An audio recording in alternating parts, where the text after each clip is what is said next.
E aí pessoal, boa noite, tudo certinho com vocês?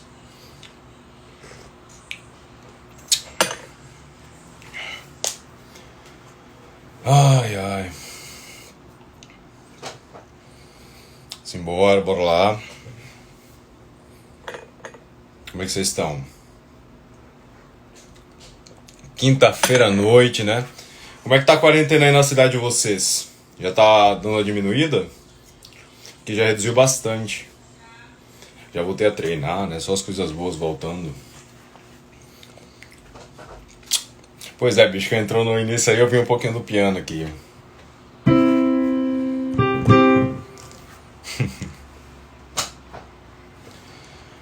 Primeiro lá comigo, recebeu ótimas recomendações. Oi, Larissa. Beijo, querida. Obrigado. Tá bom? Fico muito feliz pela sua presença. Victória, vai pra cá então, né? Rapaz, Natal está uma cidade foda. Bora, doutor Felipe! Acho que as missas presenciais vão voltar aqui mês que vem, agosto. Bora, Filipão, pede pra entrar aí.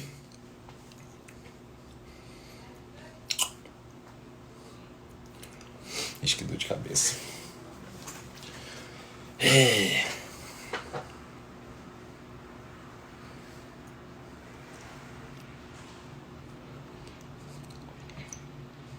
Felipe, pede pra entrar. Deixa eu ver se consigo convidar você, peraí.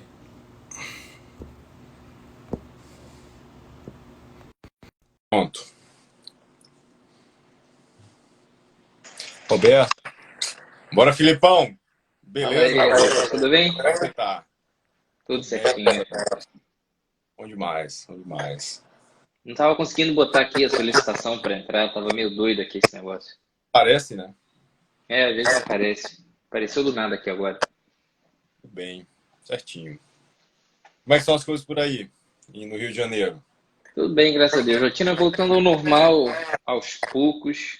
Tá ficando friozinho aí? Mês de inverno, começou o inverno e É, tal. pra gente carioca aqui, né? Já fez menos do que 27 graus, o povo já tá saindo de casaco na rua.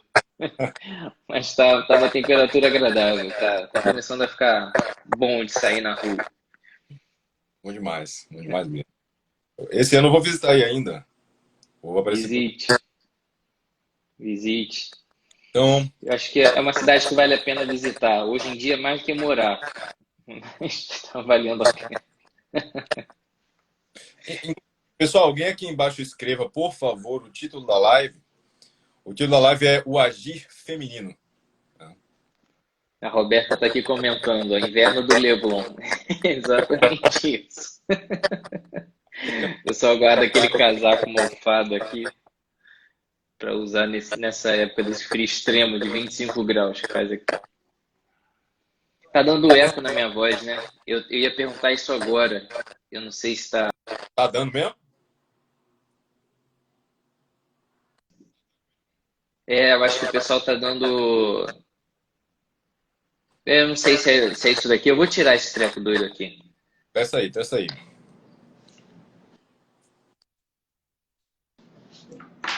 Veja se está melhorando.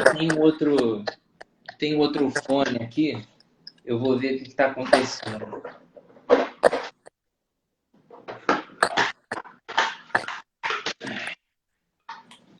Não sei, eu tô achando que é do meu celular. Vamos dando retorno aí, pessoal, por favor. Conforme ele vai testando e tal, ver como é que tá a É, qualidade do áudio.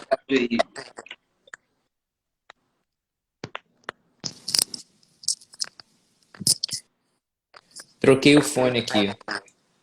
Aqui tá. Melhorou alguma coisa? Sabe o que eu acho? Eu acho que pode estar acontecendo. Você tá com fone, Lucas? Tô não. Pois é, às vezes acontece isso, da voz aparecer e reverberar. Vê se você Estão dizendo que tá tudo certo em tá alguns. melhorando. Agora foi, agora eu não tô ouvindo mais. Melhorou? Foi, agora foi. Tem gente dizendo que tá bom, tem gente que tá dizendo que é ruim. Vai levando. Eu, acho- Qualquer coisa eu diminui. acho que é a velocidade da conexão, a galera agora já tá bom. Agora já tá bom, porque eu tava ouvindo e não tô mais. Então, pessoal, é o seguinte. Tá aí no título, a Vicky falou, a live está intitulada O Agir Feminino, né? Inclusive, eu vou ter que puxar esse fio da meada. O Ítalo pegou para falar sobre esse assunto hoje, né? Falou Rapaz, isso é pose, você não tá preocupado antes em ser gente. É tipo, o que é ser gente? Ninguém sabe o que é ser gente hoje em dia. Eu fiz uma live semanal agora há pouco, umas lives de 20 minutinhos que eu faço de vez em Aham. quando. E eu falei um pouco sobre ser gente é ter um eixo narrativo, basicamente. É estar contando uma história. A história da nossa alma. Tá? A história em direção, uma narrativa em direção à verdade, à bondade ou à beleza. Quem fala muito sobre isso é o professor Luiz Gonzaga de Carvalho, o filho do professor Olavo. Tá certo? E depois que a gente começa a se aplicar, tipo, esse é o básico, esse é o fundamento, isso é tipo servir, né? Alcançar algo de beleza, alcançar algo de técnica de agir na realidade, não ser uma pessoa completamente inerme, incapaz. Em cima dessa nova capacidade, dessas novas competências, você surge com o quê? Com o elemento do tom feminino. Agora sim, ele vai encaixar perfeitamente. Não vai ser você seguindo uma série quase uma listinha. Peraí, tô usando vestidinho, tô falando fino, tô falando só em voz passiva. Isso não é bem feminilidade. Vai ficar um caráter de puta. Eu falei, você toca numa personalidade dessa, ela se desfaz. Ela não tem. Sim. É uma certa superficialização do tema, né? Toda vez que a gente vai abordar isso de alguma forma, existe uma massa de mulheres e de homens, quando você vai se falar sobre masculinidade e feminilidade, esperando uma dica de como ser feminino, masculino. Mas isso acaba sendo muito prejudicial, né? Acho que às vezes vai criando um comportamento totalmente estereotipado ou uma coisa realmente muito superficial, que não resiste às próprias dificuldades aí cotidianas de viver uma personalidade mais madura, né? Porque eu vejo muito isso. Na live que eu fiz com o Ítalo, o tema da live era um título e acabou a gente virando outro, porque a gente começou a falar sobre força feminina e ele tocou nesse assunto. De que a gente não pode falar sobre masculino e feminino, sobre a força do feminino, que acabou sendo o título final dessa live, né? Só se a gente não entende o que é ser gente, dessa essência do servir, né? Porque se você não entende a coisa básica, você não entende o que é submissão, a que ele se refere de alguma forma, porque isso não vai fazer sentido na cabeça da pessoa, né? Se você não entende que servir é o que te faz, de fato, ter uma vida que faça sentido, né? Esse se doar faz parte da nossa vida. Então, a gente, às vezes, fica perdido nesse discurso da masculinidade, da feminilidade, e ele parece não fazer sentido para a maioria das pessoas, porque essas questões mais básicas da vida ainda não foram respondidas, né? E aí, quando a gente fala sobre a questão do servir, da submissão, ou dessa certa sensibilidade da mulher, aí as pessoas começam a achar que isso é um discurso machista, né? E aí deformam a coisa conforme querem, de alguma forma aí se, se consolar nesse discurso para não entrar realmente nesse assunto de fato e gerar uma atitude de mudança, né? Quem acaba, quem não quer se redescobrir e se rasgar um pouco, sempre encontrará uma desculpa, né, para não ceder a esse discurso que às vezes é duro, né? O servir, o ser útil, o entender que esse amar é muitas vezes renunciar, e que a vida não vai ser esse mar de rosas o tempo todo, às vezes desmotiva muita gente a buscar o entendimento da vida por esse lado um pouquinho mais amargo às vezes, né? Mas é isso que vai dando o tom aí da nossa história, como você bem começou falando. Coisa muito interessante, Felipe. É a história do ímpeto revolucionário, né? O ímpeto ideológico de não querer assumir o que as coisas Sim. realmente estão diante dos seus olhos e você as está negando. Tem uma aula muito interessante do professor Olavo, onde ele fala um trecho lá do Groucho Marx, que fazia filme e tal, e ele fala: você vai acreditar nos seus olhos, não vai acreditar no que eu estou dizendo? E é o que essa gente está fazendo, de certa forma. Eu não quero que você acredite no que você está vendo. Eu quero que você acredite no discursinho que eu estou propagando. Por quê? É aquela história de liberdade restrita. Se as coisas têm essa liberdade restrita, essa margem de liberdade, olha, eu posso ser o que eu quiser. Tudo que eu quiser. As coisas podem ser qualquer coisa. Aí, tipo, desde uma coisa mais simples, é um conceito de dignidade. Por exemplo, essa xícara foi feita para tomar café. Tá entendendo? Eu posso usar ela para qualquer outra coisa nesse mundo, para tomar água, para tomar vinho, para sentar em cima. São usos inusitados, por assim dizer, mas não vão estar de acordo com a dignidade do que para isso foi feito. Se você pega um arco de violino e usa para fazer qualquer outra coisa, ele não vai cumprir tão bem aquela função quanto cumpre para tocar um violino. E a gente percebe que se existe uma dignidade, uma intenção de cada ser, existe um modo de ser mulher, existe um modo de ser homem. Existe um modo de agir femininamente e um modo de agir virilmente. Tá bom? Esse aqui é o grande início do assunto. Existe uma clara diferença entre homem e mulher.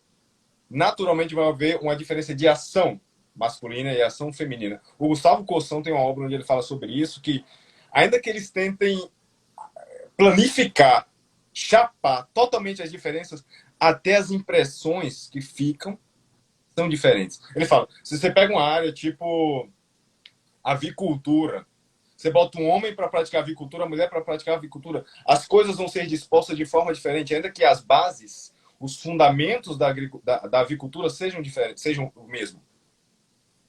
Então existe um tom na ação feminina e um tom na ação masculina. O que é que a gente conversou lá pelo áudio, né? Olha, um dos pontos principais para a gente começar a falar desse assunto é o quê? Simbólica. Resgatar a simbólica. E quem me acompanha aqui há algum tempo, eu gosto muito de simbólica de astrologia. É uma simbólica antiga, tradicional. Astrologia medieval. Estou falando de horóscopo, nada disso. Nada disso, absolutamente nada disso. É o quê? A astrologia diz pra gente. A gente tem 2 planetas que simbolizam o masculino e 2 planetas que simbolizam o feminino, assim, por excelência. Tem gente que pega o símbolo do Marte, que é o suposto planeta masculino por excelência, sendo que ele é secundariamente planeta masculino. O planeta masculino por excelência é o Sol. O centro carismático é o centro das coisas. Isso nos dá um indicativo do que é a ação do homem. É uma ação central. É uma ação que puxa as atenções, é uma ação de condução, que ilumina as coisas. É um papel ativo. É um papel penetrante. A luz penetra as coisas e faz-nos vê-las tais quais elas são. Tá bom? Depois vem Marte. E Marte é o quê? Marte, o que são artes marciais? Artes de Marte, de luta. É um ímpeto de combate, é um ímpeto de confrontar a realidade, é um ímpeto de não ceder às circunstâncias. Então a gente pega, esses 2 elementos compõem algo do simbolismo do masculino. Agora bem, como se compõe o simbolismo do feminino? Vênus. Vênus é o planeta feminino por excelência, é o símbolo lá do feminino. É um círculo sobre uma cruz. O que é uma cruz, simbolicamente falando? Uma cruz é a realidade pesada. É uma realidade dura, árdua. É o mundo concreto, que lhe cobra coisas, que lhe dói de algum modo. E o círculo é símbolo da forma física perfeita, de uma sensibilidade perfeita. Ou seja, a mulher cai como se fosse uma forma sensível, suave, bela, é símbolo da beleza. Da beleza que atenua tudo. Torna as coisas um bocado mais ternas, um bocado mais leves. Tanto que se você for ver Marte é o símbolo contrário. É uma cruz sobre o círculo. É o contrário. A vida do homem, por excelência, é o quê? É uma cruz. Do homem macho. É dor, é trabalho. A vida da mulher, não. Ela cai aliviando as coisas. Ela cai deixando o ambiente um pouco mais terno por meio da beleza. A beleza é um elemento transcendental. E a gente vai para a Lua. A Lua é o segundo planeta de simbolismo feminino. O que é a Lua? A Lua é um princípio de nutrição e crescimento. E o que é o mais próprio da ação feminina? Rapaz, ninguém nesse mundo existiria se não fosse uma mulher gestando e amamentando. Não há humanidade se não há gestação e amamentação. Então o quê? Você cinge as coisas ao peito, ao imo peito, tá bom? E as alimenta. Nutre. Faz com que elas se desenvolvam. Desenvolvam suas potências próprias e sejam livres para agir. Então elas alimentam as coisas, tiram de um estado mais primitivo e deixam no estado mais desenvolvido. A gente tá aí. As 2 grandes matrizes simbólicas para a compreensão do masculino e do feminino. O que você acha disso tudo? Como é que ele parece? Isso é incrível a gente ver, né, como olhando a natureza das coisas a gente compreende muito, né? Olhando a natureza à nossa volta a gente compreende muito da nossa própria existência, né? Um olhar mais atento ao seu redor consegue tirar desses simbolismos a compreensão da própria vida, né? Então, quando a gente vê muitos textos sagrados falando sobre as coisas como elas são, a gente tende a se apropriar daquele discurso de que há uma certa visão puramente religiosa, como se fosse papo de igreja, aquilo que está sendo escrito ali, quando a gente vai ler a Bíblia, por exemplo, né? Sim. E você ouve na carta de São Paulo ele fazendo recomendações aos esposos, às esposas, é porque ali havia um homem que tinha essa compreensão da vida humana e fazia recomendações aos homens e às mulheres, entendendo qual era a essência desse comportamento diferente, né? Ele tinha essa percepção, por exemplo, e fazia essas recomendações aos diferentes integrantes ali daquela família, para que houvesse de alguma forma alguma harmonia familiar ali dentro. Não era propriamente, e nessa época em que São Paulo estava fazendo as suas recomendações, a igreja como instituição oficialmente nem existia ainda, não era reconhecida pelo Estado, por exemplo, né? Eram pessoas vivendo na clandestinidade. Então, o que servia um tipo de recomendação dessas de um cara falando, prestes a ser perseguido o tempo todo, prestes a ser morto, mandava uma carta para uma comunidade clandestina igualmente, com esse tipo de recomendação? Isso não é uma regra de igreja, né? Mas é uma contemplação propriamente dessa verdade sobre as coisas, da realidade sobre as coisas, né? Que a gente tenta muitas vezes lutar, mas que está ali diante dos nossos olhos, e quando a gente observa o mundo à nossa volta, a gente muitas vezes entende isso, né? Esses sinais todos, eles também se reproduzem na própria natureza dos corpos, né? Do feminino e do masculino. E isso é muito bonito, né? De se perceber também. Então, essa dinâmica que a gente observa na natureza exterior, por assim dizer, né, no externo, ao homem e à mulher, também se percebe no próprio corpo feminino e no corpo masculino. Isso tem uma beleza muito profunda. Eu, como ginecologista, acabo me encantando muito por essa realidade, né? A gente fala muito sobre a fertilidade feminina, no sentido biológico, o quanto isso representa, né, para a vida conjugal, para a vida sexual. Mas também há essa fertilidade, essa capacidade de criar algo novo, de gerar algo maior, dentro desse aspecto do comportamento feminino mesmo, como você falou, né? Ela atrai as pessoas à sua volta e ali desperta coisas, ali ela alimenta coisas maiores, né, que saem dali. E você falou muito bem, se você pega um homem e uma mulher e coloca eles na mesma função, eles vão desempenhar de maneiras diferentes. E quando o homem e a mulher ali em questão, ele tem plena consciência de como é o seu modo de agir, né, respeitando a sua natureza, é como se cada um deles conseguisse aproveitar mais aquela função que desempenha, exercer aquilo de uma maneira melhor, né? Quando a gente, pelo contrário, tenta relativizar as coisas e colocar que dentro dessa verdadeira guerra de sexos, né, que se faz hoje em dia, de que a mulher muitas vezes é desrespeitada pela sua condição de mulher, então que ela precisa às vezes assumir uma postura mais dura, numa posição de liderança para conquistar alguma coisa. Isso é uma tremenda deturpação de tudo que envolve esse tema, né? E um profundo desconhecimento do que é o significado o significado de alguma forma de força para o homem e para a mulher, né? De como a mulher exerce a sua força e de como o homem exerce a sua força, né? E isso se manifesta de maneira diferente para cada um deles.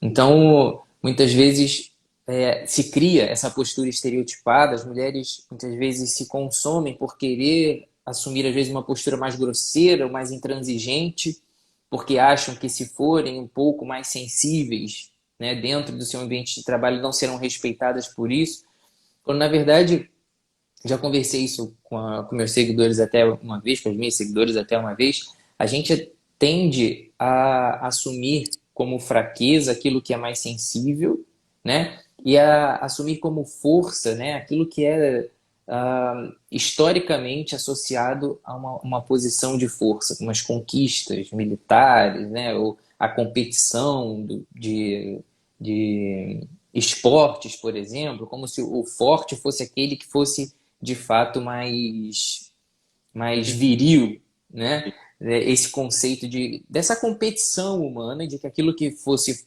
realmente forte, digno de estima, aquilo que salta aos olhos, as grandes conquistas, e se esquece daquilo que acontece na intimidade, no silêncio, às vezes, né? no mistério das coisas. A mulher é muito mais desse campo, né? E às vezes grandes mulheres apareceram provocando profundas transformações no curso da história, agindo nos bastidores. Nem por isso são menores. Podem ter sido, no mundo dos homens, menos exaltadas, que muitas vezes monopolizaram a narrativa da história, né? E muitas vezes esses homens, por serem menos sensíveis, não perceberam de fato e não deram o devido lugar de honra a essas mulheres. Isso não significa que elas não cumpriram o seu papel, né? Então, essa dinâmica acontece até hoje na nossa vida. E a gente vê isso, né? O movimento feminista muitas vezes tem essa obsessão por neutralizar os sexos e dizer que cada um pode ser desse jeito que quiser. E cria até uma coisa meio paradoxal que assume, né, que essa posição do masculino sendo mais admirada deve motivar a mulher a assumir esse lugar. Então, ao mesmo tempo que se busca uma igualdade, se assume que do outro lado existe algo que talvez seja mais admirável, né? Então, isso não faz muito sentido na minha cabeça de fato. E quando a gente tem essa plena consciência de que na sua realidade o homem e a mulher podem ser igualmente admiráveis por exercerem a sua força de uma maneira diferente, né, as coisas funcionam melhor. Então, não é que eu esteja dizendo aqui que uma mulher não pode ser firme numa posição de liderança, por exemplo, mas ela será mais firme se ela atender de fato a sua feminilidade, se ela exercer a sua feminilidade.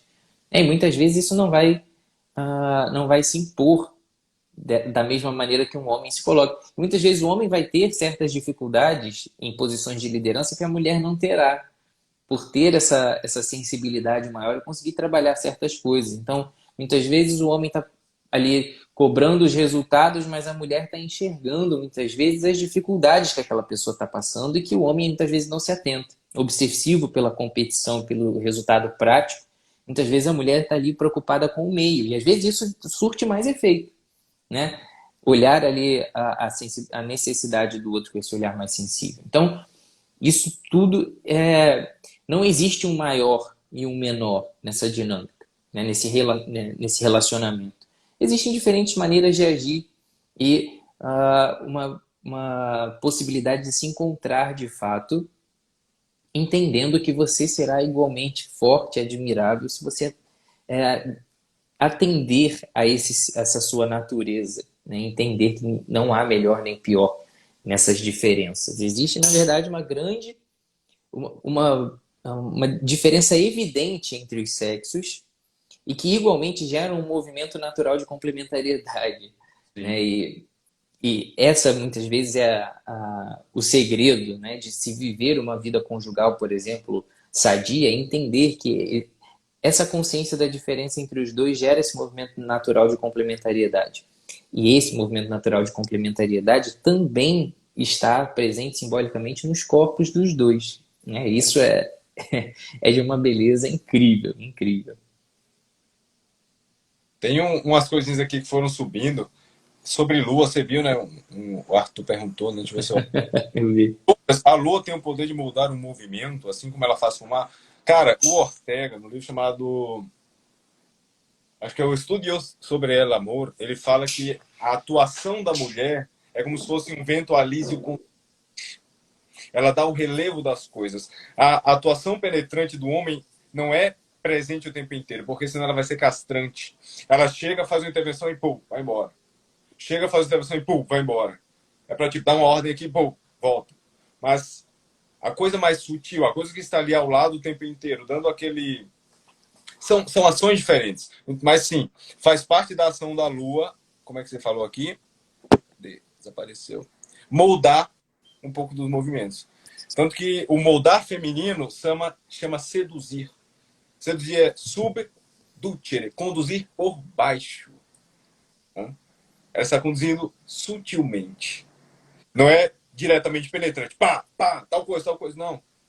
É conduzir sutilmente. E existe mais uma coisa ainda interessante no simbolismo astrológico que você foi falando, fui lembrando, esse papo começou a surgir. Que é o quê? A Lua tem como domicílio Câncer. Câncer é o quê? É o primeiro signo do verão. O que é que a gente faz no primeiro signo do verão, quando começa o verão de fato?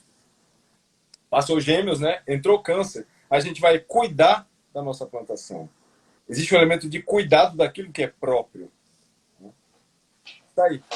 Um grande símbolo da atuação feminina, Câncer, Lua. Outro, eu falei que como é que chama? Vênus é outro planeta relacionado à ação feminina. Tem mais 2 signos que são domicílio de Vênus: Touro e Libra. O que é Touro? É o segundo signo da primavera, vem depois de Áries. O que é Touro?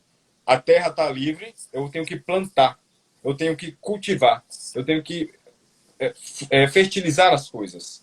É um potencial de fertilidade. Por isso que Touro é um signo mais relacionado à terra, à coisa da matéria. E o que é Libra? Passou Virgem, o fim do verão, começou o outono, as coisas já foram selecionadas, agora eu tenho que ponderá-las. Não é um elemento decisório, é um elemento de direcionamento, é um elemento de, peraí, eu vou ponderar um pouco as coisas aqui. Libra é uma balança. Ela pondera e mostra, ela pondera e mostra. Ela não decide. Faz parte da ação feminina isso aí. Outra ainda do simbolismo masculino, que quando você compreende o polo, o posto, o polo complementar, você entende melhor o que é o seu. O que é o Sol? Falei que o Sol é um planeta masculino. Qual que é o domicílio de Sol? Leão. Leão é o rei, é um animal rei. Tá certo? E qual que é um dos elementos mais patentes assim do leão, do leonino? É o domínio, a condução, a liderança. A energia, o vigor, a força. Em Marte, que é outro planeta masculino, é Áries. Um dos domicílios de Marte é Áries. O que é Áries? É aquela capacidade de ter aquela ação inicial, aquele impacto inicial, de ser... Tem uma palavrazinha para isso. Quando você é a pessoa que começa as coisas, me fugiu agora. Mas tem uma palavra para isso, dá para entender. Você começa as coisas. Né? Você não fica demais, você vai e faz. Tá certo? Quando o Felipe falou uma questão interessante, lembrei na hora. Isso aqui é tipo um exemplo claríssimo. Que é a mulher sobre a submissão bíblica. Naturalmente, se você prestar atenção ao redor, você vê que a mulher se submete muito mais fácil para concluir aquilo que ela quer do que o homem. Veja como que é o homem se perdendo dirigindo, como é que é uma mulher se perdendo dirigindo. Rapaz, o homem não se submete a perguntar a ninguém, nem que... Bicho, só nos últimos casos. Eu me submeter, não, tô perdido, não. Bate a cara, erra, se perde, contramão, não desiste. Só nos últimos casos que ele vai se submeter a alguém para conseguir dar direcionamento. Mulher não, bicho. Tô perdida, primeiro posto que aparece, ela para. Oi, tal coisa. Ela se submete mais fácil ao outro, se põe na posição de recepção, peraí, me informe. Você informar alguém é uma atitude ativa. Você ser informado é uma atitude passiva. Me informe para que eu haja. E você vê que esse agir feminino e masculino também é muito diferente dentro do próprio relacionamento, né? Essa questão do se perder é uma coisa muito evidente, prática, que quando os casais entendem, eles param de brigar diante de um problema desse. Simplesmente quando está perdido ali, um casal entende isso, a mulher pergunta, para e pergunta, não fica mandando o homem perguntar porque ele não vai fazer isso. Então, são dinâmicas assim, dos relacionamentos humanos que quem entende essa diferença importante, né, consegue conviver melhor com seu parceiro muitas vezes. E aí, existe um outro ponto muito curioso do relacionamento homem-mulher, desse ponto de vista de compreender como homem e mulher se comportam sobre os assuntos diferentes, que é essa questão dessa sensibilidade da mulher diante da praticidade do homem, né? Que é a questão da DR, por exemplo, né? Então você olha, por exemplo, um homem é extremamente prático e aí ele geralmente está disposto a enfrentar problemas que estão diante dele.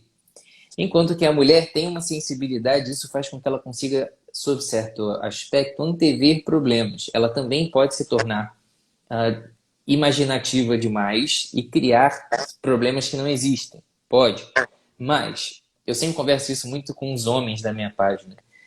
Quando uma mulher parar, se ela não for, obviamente, uma pessoa extremamente descompensada, né, e que não trabalha uma certa maturidade não tem uma certa maturidade, quando ela parar para discutir a relação com você, dê uma mínima atenção àquilo que ela está falando, porque, em geral, na sua sensibilidade, ela está antevendo problemas.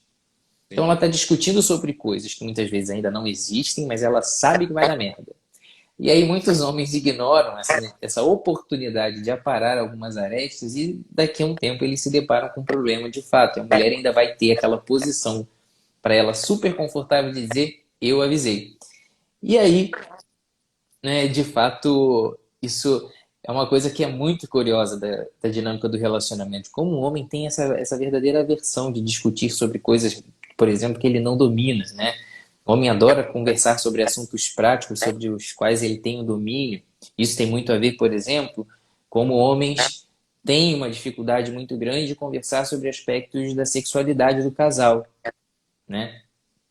Então, ele não gosta de falar, ele não gosta muitas vezes de procurar o médico, ele acha que essa falta de domínio sobre a capacidade de ter prazer na relação com a sua esposa, como isso de certa forma afeta a sua masculinidade. Então, ele foge geralmente dos problemas que ele não resolve, né? Enquanto a mulher tem esse olhar mais atento aos problemas que estão acontecendo, ela não tem problema nenhum de pedir ajuda e se ajudar, de fato, dessa posição de permitir, né, uma ajuda.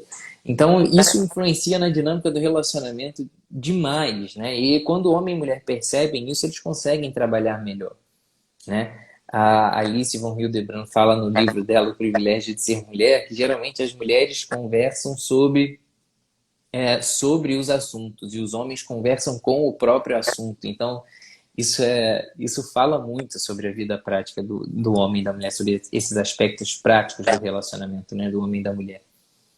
Sim. Tá tendo uma briga aí embaixo, você tá vendo? Estou acompanhando enquanto eu falo. Eu até me Falar perdi de um pouco signo é aqui, porque eu tô foda. vendo. Falar de signo é foda.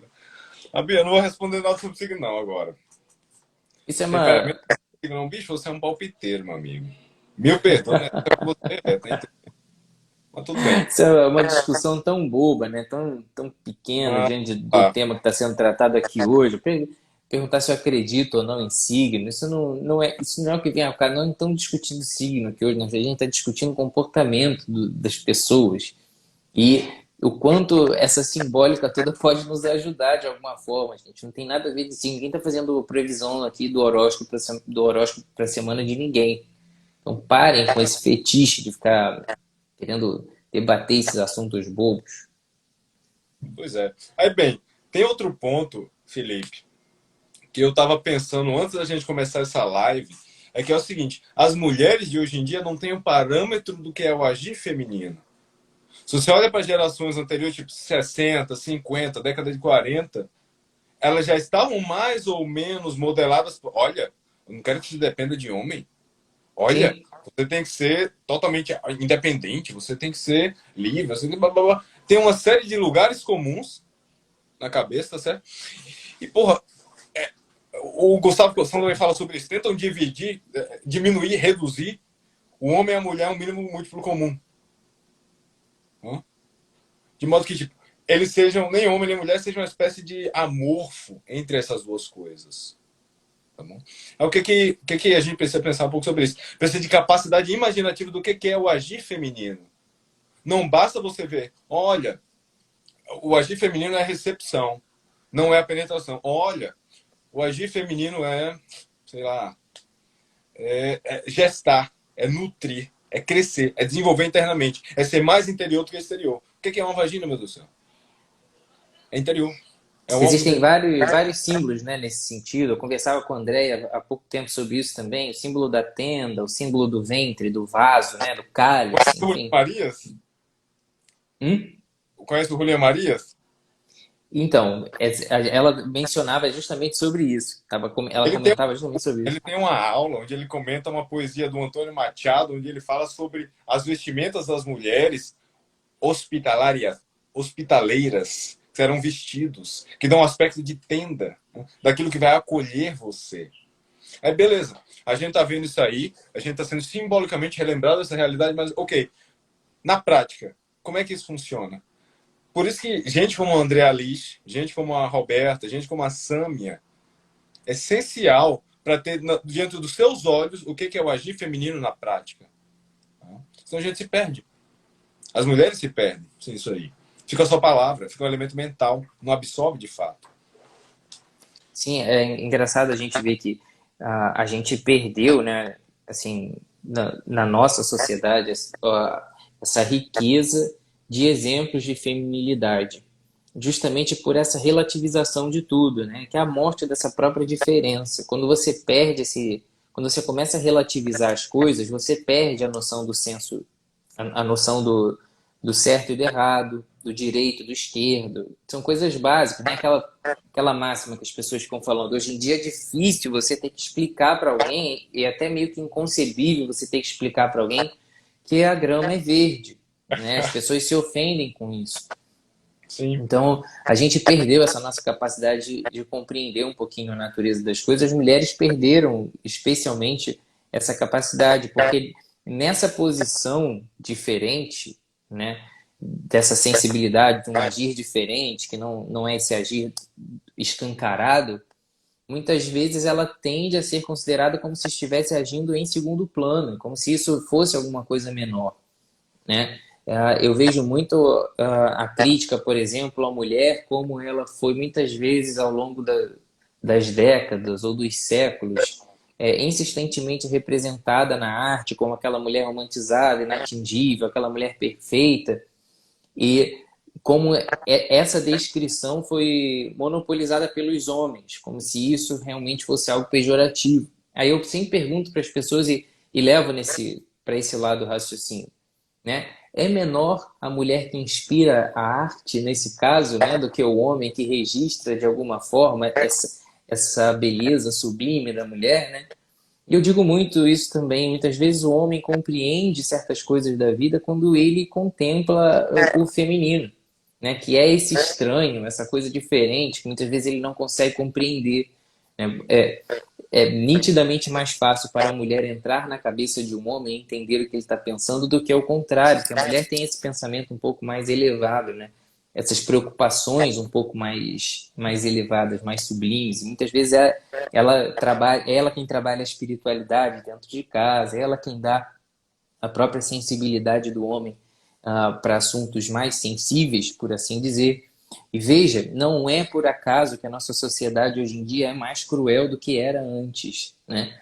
Porque cabe à mulher, muitas vezes, dar o tom dessa sensibilidade às causas mais justas, dar esse tom de sensibilidade na sociedade sobre os mais vulneráveis.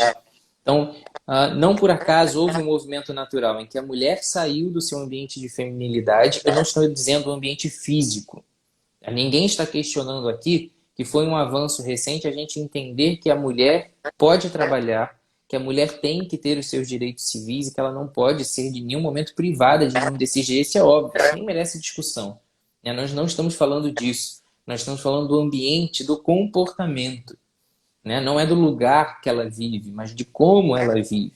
Quando ela foi tirada desse lugar, quando ela foi desfigurada ali do seu local de ação, do seu agir feminino, naturalmente a sociedade começou a ficar mais insensível para a causa dos mais pobres e dos menores, por assim dizer. Um homem igualmente, o homem que se inspira por uma mulher verdadeira, ele tende a se tornar também uma pessoa mais caridosa. Agora, um homem que convive com mulheres menos femininas, ele naturalmente também se tornará um homem mais cruel. Isso é muito notável na nossa sociedade hoje. A gente se preocupa mais com os pets, a gente se preocupa mais com futebol, a gente se preocupa mais com política, a gente se preocupa mais com o clima e a gente se preocupa menos com a vida. A gente se preocupa menos com os pobres, a gente se preocupa menos com os idosos, com os vulneráveis, com os doentes. Então, temas como eutanásia começam a fazer sentido na sociedade. Temas como aborto começam a fazer sentido na sociedade porque perderam esse parâmetro.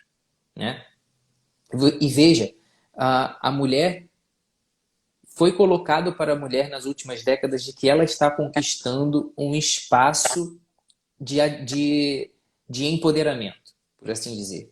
De que ela está realmente saindo desse nível de rebaixamento por ter sempre assumido funções menos nobres que a do homem. cuidar dos filhos, cuidar da casa, cuidar da sociedade, enfim. Sim. Como se isso fosse uma função inferior. E de que a carreira é o seu primeiro, né, é o seu primeiro plano, de que ela está ocupando todos os lugares e mostrando para o homem que ela pode fazer tudo, mostrando para a sociedade que ela pode fazer tudo o que o homem faz. Isso nunca foi questionado, na verdade.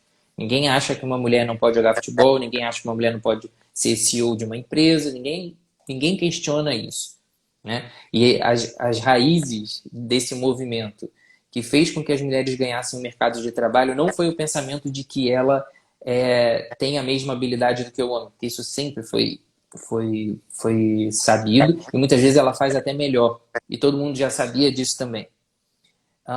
Houve uma engenharia social que jogou essas mulheres para o mercado de trabalho de uma maneira despreparada e criou uma mão de obra menos inferiormente remunerada, menos remunerada de fato. Enfim, as raízes disso, um dos stories que o Ítalo colocou hoje sobre isso foi esse, né, de que esses resultados dessas conquistas das mulheres foram orquestrados por homens mal intencionados, na verdade. E que não houve esse protagonismo, de certa forma, esse empoderamento real, né?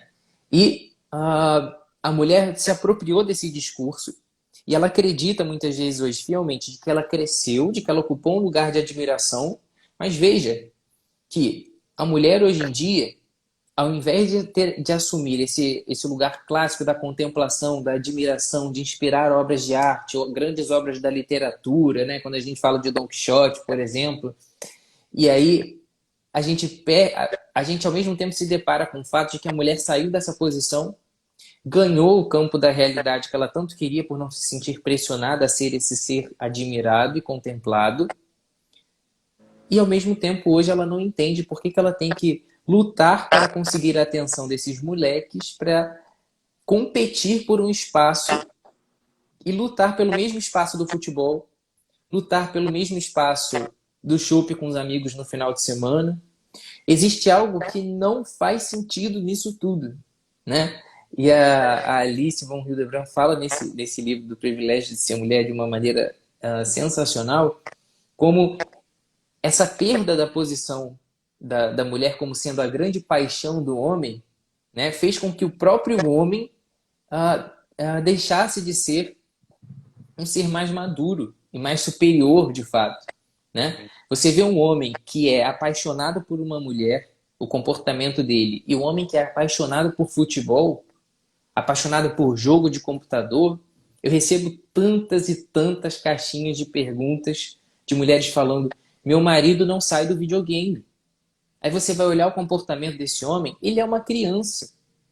E a culpa é dessa sociedade que botou a mulher nesse lugar que não inspira mais homens de verdade, né? Mas tem que brigar por atenção com um joguinho de computador, pelo chopp do final de semana com os amigos, tem que brigar por atenção com partida de futebol, final de campeonato, porque essas mulheres conseguiram finalmente sair dessa posição, desse pedestal, e ganhar o mundo real, e se diminuíram muito com isso. E estão sentindo na pele as consequências de serem cada vez mais um objeto, né? Tiveram a sua fertilidade ceifada com a revolução sexual, que essa foi uma das grandes consequências. Tiveram a sua fertilidade ceifada, tiveram a sua personalidade ceifada, porque uma mulher que vive, por exemplo, um ciclo menstrual, que não cedeu a essa pressão do anticoncepcional na adolescência a qualquer custo, para se proteger. Essa mulher que não vive esse silenciamento é uma mulher mais complexa, de altos e baixos, é a mulher complicada e perfeitinha, que eu já falei, fiz uma live com a Roberta aqui há pouco tempo para falar sobre mulher de fases, né? E conversava com ela sobre essa questão do quão encantador, do quão provocante pode ser uma mulher extremamente complexa, que num dia ela parece uma coisa, no outro dia ela parece outra, e aquele homem que achou que estava entendendo todos os passos dela, daqui a pouco não entende mais nada. Os fracos, eles abandonam a conquista dessas mulheres. Sim. Só ficam os fortes, né? Os homens mais maduros, né? Enquanto que a mulher objetificada, a mulher erotizada, a mulher sexualizada ao extremo e a mulher silenciada pelo anticoncepcional é uma presa fácil para atrair homens bobos, homens imaturos, né, que não estejam dispostos a conquistar mulheres interessantes.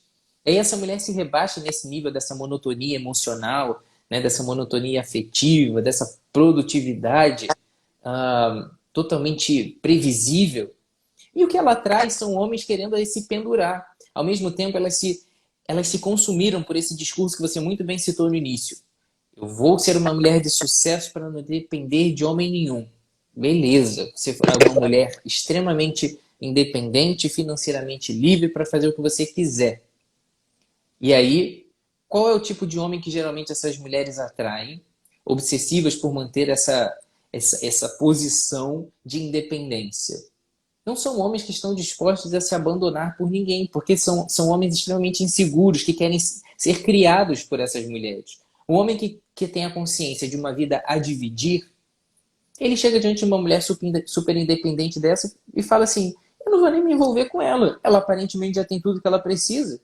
Eu vou ser mais um nesse jogo. Vou ser provavelmente descartado quando eu começar a apresentar os meus defeitos. Eu não vou me apresentar diante de uma mulher dessa.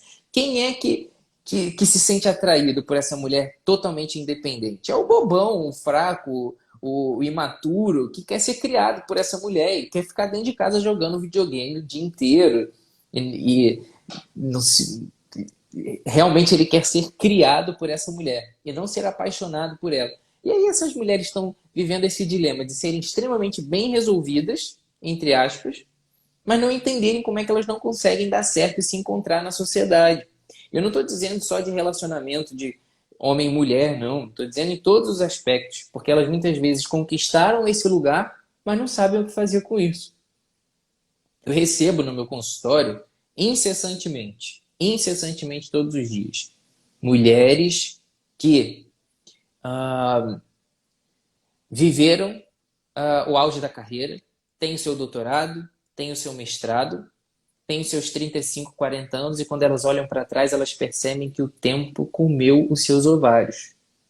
E que ela não se preocupou com isso porque ela não tinha essa lembrança constante de que o relógio joga contra ela.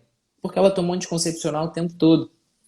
Quando deu 15 anos e ela começou a menstruar, começou a ter dor, a mãe dela jogou ali o anticoncepcional em cima, levou ela no ginecologista e ela foi silenciada.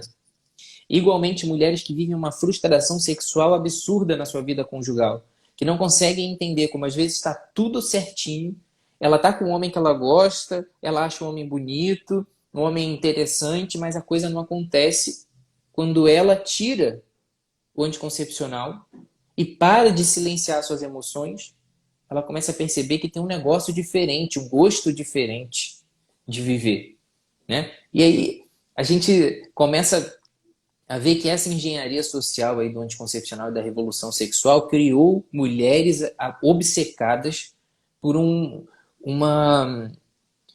fetiche de controle de tudo, de previsibilidade das coisas, de segurança total. Eu vou estar formada, com meu diploma, pós-graduação, tudo direitinho, aí eu começo a ter filhos. Mas ela, às vezes ela percebe que ela não consegue conhecer nem ninguém com quem ela mereça se relacionar para poder ter filhos. Mas certas coisas na vida, a gente não consegue voltar atrás. O tempo é uma dessas coisas, né? E aí o tempo joga cruelmente, ele joga contra as mulheres. Ah, mas você está dizendo então que a mulher é mais pressionada do ponto de vista reprodutivo do que o homem? Sim. Um homem de 70 anos, se ele estiver dando no couro ainda, ele vai fazer filho em alguém. Mas uma mulher de 70 anos, se ela quiser decidir no auge da sua maturidade, poxa, eu quero muito ter um filho, ela não vai conseguir. Isso é machismo? Isso é natureza. Eu não estou emitindo opinião sobre nada disso. Eu estou constatando uma realidade. E quando a mulher se deixa levar por esse discurso do que ela é, o que ela produz, né, financeiramente falando, ela se torna mais um número e ela perde todo esse seu mistério, todo esse elemento complexo da sua personalidade, muito mais complexo do que o homem, inclusive. Então, veja bem como essa falta da percepção de olhar para si mesmo, de entender os sinais que o seu corpo está dando, desse desprezo e esse verdadeiro horror pelas suas próprias características, que são o quê? O recomeço, né? Esse infinito. A mulher recomeça todo mês. A mulher produz algo novo todo mês. A mulher vive o auge da produtividade, da abertura nos relacionamentos durante seu período fértil. Aí chega naquele período menstrual lá, miserável, ela se fecha, né, nessa introspecção. Ali ela começa a questionar várias coisas da própria vida, até que aquilo passa e de repente ela percebe, não foi tão ruim assim, bora para a próxima. Dali renasce uma mulher o tempo todo. E ela prefigura, de fato, no seu ciclo menstrual, o próprio sentido da vida, que é esse recomeço o tempo todo, desse sofrimento, dessa dor constante que a gente sente e que a gente transforma ou não em sofrimento ou ressignifica isso e se fortalece com isso e vai adiante, né? Que beleza tem numa mulher que inspira isso na sociedade, que não tem pavor das suas próprias limitações e das suas próprias dificuldades. Como diz São Paulo, me perdoem aqui os ateus ou os insensíveis às sagradas escrituras, é na fraqueza que a força manifesta todo o seu poder. O que significa isso? Parece uma coisa tão joguinho de palavras, mas isso nada mais é do que a consciência da nossa fraqueza é um excelente momento para se fortalecer. É aquela verdadeira lição de humildade, né? Quem sabe que sabe pouco está sempre estudando mais um pouquinho. Quem acha que é maravilhoso e que já sabe tudo na vida, dificilmente vai se abrir a ouvir uma opinião de alguém diferente. Então, a mulher tem esse potencial de inspirar isso nela mesma e nos outros. E ela se fecha a isso, né? E acha que tudo isso que ela está vivendo hoje em dia foi uma grande vitória, que é uma grande revolução sexual. Essas mulheres empoderadas de Facebook, de Instagram, desses discursos hipócritas, são as mulheres que nas redes sociais falam da erotização da mulher, da objetificação da mulher, dessa mulher exposta como um pedaço de carne que precisa ser respeitada do jeito que ela é, mas que se vende nas novelas, nas minisséries, nos filmes, e é colocada como um pedaço de carne sim, e é por isso que esses filmes vendem, né? E é colocada numa propaganda de perfume, como se assim... Ontem mesmo eu passava pelo shopping, porque eu trabalho dentro do shopping, e uma das lojas era uma propaganda, uma das lojas de perfume, a propaganda do perfume era um homem e uma mulher seminu, com aquele perfume ali no meio, e aquilo não faz o mínimo sentido, associando aquele cheiro à sensualidade, à erotização e tudo mais. E aí, essas atrizes, modelos e grandes influenciadoras digital da nossa época, né, elas se apoderam desse discurso de que elas merecem ser respeitadas, de que elas devem ser respeitadas, mas elas se vendem muito fácil. E as mulheres estão sendo conquistadas cada vez mais por esse discurso vazio e hipócrita e se perdendo de si mesmas. E isso é um grande perigo. Rapaz, catarse mesmo. O problema é que um monte de gente daqui a pouco pega isso aqui, compartilha e a gente começa a ser chamado de machista por aí. Rapaz, tem uma coisa interessante é que, beleza, muito bom, temos todas essas mudanças, né, e tal. Mas veja, ainda que essas mulheres tenham aderido a esse discurso e tenham buscado essa vida pública, carreira, profissional, etc., elas não estão satisfeitas. Se você conversar, conhecer pessoalmente, vai lá, 70%, 80% dessas mulheres, rapaz, raras mulheres são mais masculinas mesmo. O Jordan Peterson, o Dr. Jordan Peterson fala muito sobre isso, agreeableness. Poucas mulheres não têm isso. Os homens que são bem menos agreeable do que as mulheres. E quando as mulheres têm essa característica, elas começam a ficar mais masculinas, mais competitivas e tal. E essas sim derivam algum prazer, algum sentido de percorrer carreira, blá, blá, blá, blá, esse tipo de coisa. Mas não todo mundo. Então elas compraram esse discurso massivamente, testaram, e estão tentando... Você veja, elas ficam pegando vários apetrechos para tentar se satisfazer sensorialmente. Aí é tipo, é comida gourmet, é jantar caro, é viagem, é vibrador, é tudo que você pode imaginar, Netflix, para ver se consegue trocar, satisfazer com um pouquinho de prazer esse incômodo e essa falta de sentido no que ela está sentindo. Porque o que urge dentro dela não foi atendido, não foi sequer olhado, foi silenciado, como você disse, desde o início.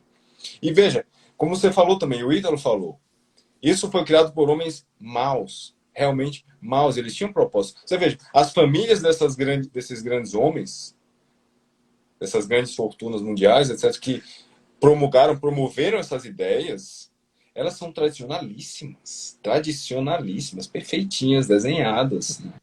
Mas as famílias dos outros não podem ser assim. Por isso que eles introduzem esse elemento de insubmissão, de revolução mesmo. Olha, em casa não existe hierarquia, não pode existir hierarquia. Aí você dissolve a estrutura da família, bicho. A única coisa que sobra é o quê? Sexo casual. Então tudo vai encaixando assim. Sim. Você desfaz os laços que verdadeiramente importam e deixa todo mundo meio que atomizado e maximamente propício e suscetível ao controle do Estado. É tudo que eles querem. Eles querem o quê? Massa de trabalho, mão de obra. Homem e mulher, tanto faz. Quer dinheiro. Não quer um... Exatamente isso.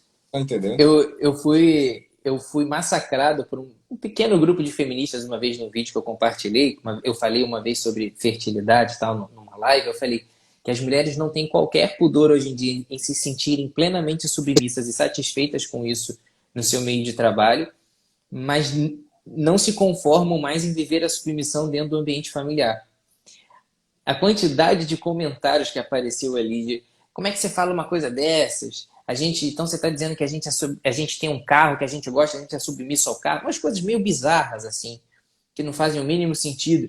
Mas veja, submissão, serviço, amar, renunciar, obediência, são coisas que não fazem mais sentido na sociedade de hoje, extremamente egocêntrica, extremamente vaidosa, soberba, em que todo mundo se acha muito mais do que realmente é, homens e mulheres. Aí, submissão passa a ser defeito e não uma qualidade, né? Serviço passa a ser defeito e não uma qualidade. Humildade passa a ser defeito e não uma qualidade, né? Então, primeiro a gente mudou a maneira da sociedade pensar e relativizou tudo. E aí depois a gente começou a descaracterizar as coisas aos poucos. E as mulheres foram as mais envolvidas nisso, sem dúvidas, porque dentro dessa arquitetura, por ideias criadas por homens que influenciaram as mulheres, que hoje não ouvem mais os homens, porque dizem que eles não estão no lugar de fala, essas mulheres assumiram pensamentos de homens sobre o que não é ser mulher e não permitem que os homens falem mais sobre isso.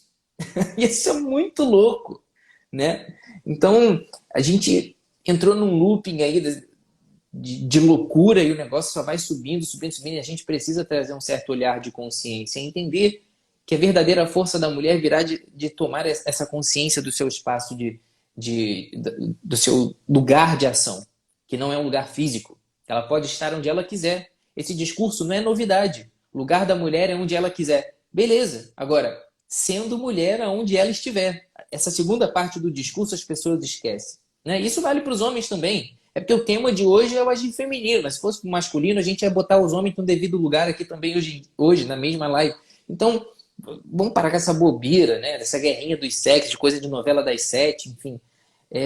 A gente precisa amadurecer o pensamento e entender que a mulher pode ser forte pra caramba, ser extremamente competitiva, ser extremamente arrojada e nem por isso deixar de ser feminina e deixar de inspirar a sociedade naquilo que parte tudo aquilo que emana do feminino de alguma forma. Perfeito. Felipão, 1 minuto de live restante. Pedida. Ah, não, Oi, desculpa, falhou aqui. Oi? Falhou aqui, eu não ouvi esse último pedaço. Ah, sim. Hoje já Só tá. Parte 2, a gente faz outra live depois em algum momento. vamos. Sempre fica esse pedido aí, né? A gente se encontra mais uma vez. Eu quero te agradecer mais uma vez pela oportunidade, né? De ramificar esse trabalho. Sim. Muita bondade sua. Vou deixar salvo aqui no meu perfil. Se vocês quiserem ver depois, só aparecer. Meu amigo, Maravilha. Deus abençoe toda a sua família, tá bom? Você também. Grande abraço.